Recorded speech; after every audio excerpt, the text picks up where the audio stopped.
I am speaking here virtually from 25th Street in Ogden, notorious 25th Street in notorious Ogden, to tell you a tale of 25th Street that you would not expect at all.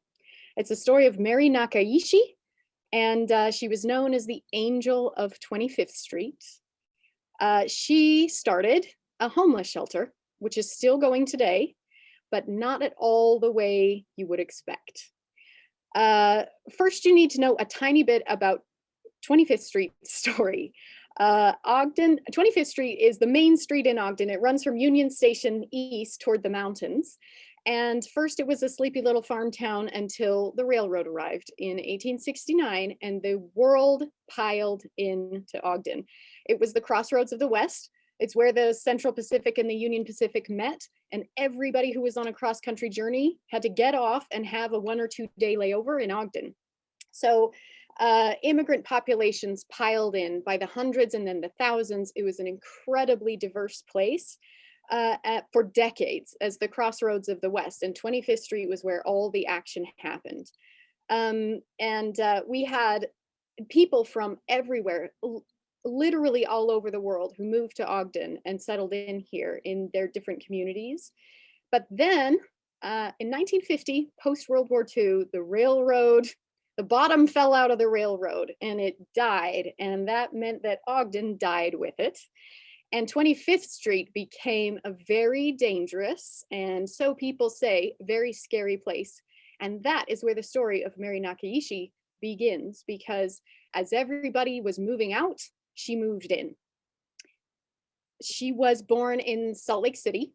Her husband, Yukes Nakaishi, he was born in California. He was a World War II vet. We would pronounce his name today probably Yukes Nakaishi or Uke Nakaishi, but back then everybody just called him Yuke, and thus it remains, because they opened a cafe and called it Yukes Cafe on 25th Street, and it's actually the buildings behind me if you can see my screen. Oh, there it is on the screen. There it is. In 1956, they opened this little cafe. Just as everyone else was moving out, Mary ran the front of house and Yuke was the cook, and it was just a 2-person, very simple operation. They worked from 4:30 a.m. to 7 p.m.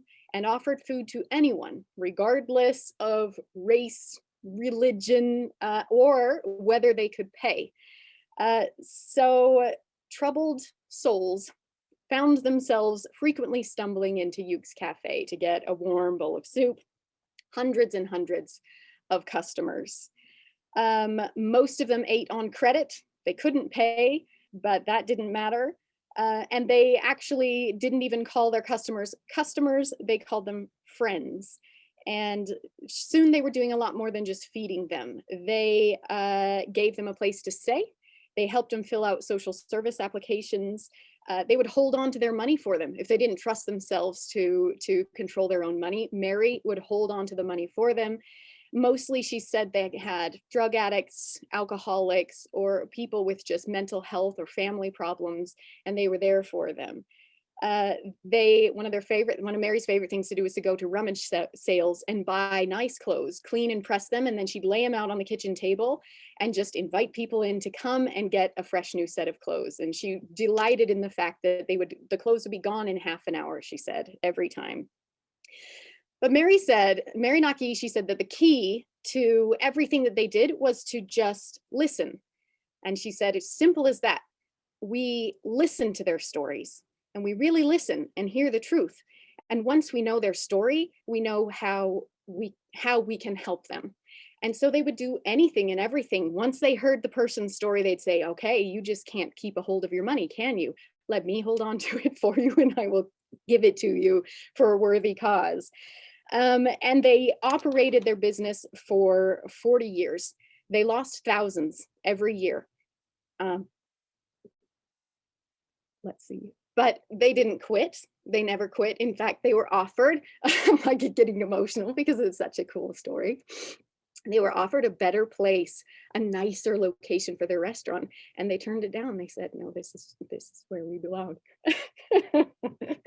So by the 1980s, it's a fascinating ending that turns into the birth of a homeless shelter, because there was a clean up the city movement in the 1980s, and they said we got to clean up this street and get rid of these dirty, terrible places, and they had to close. They were forced to close.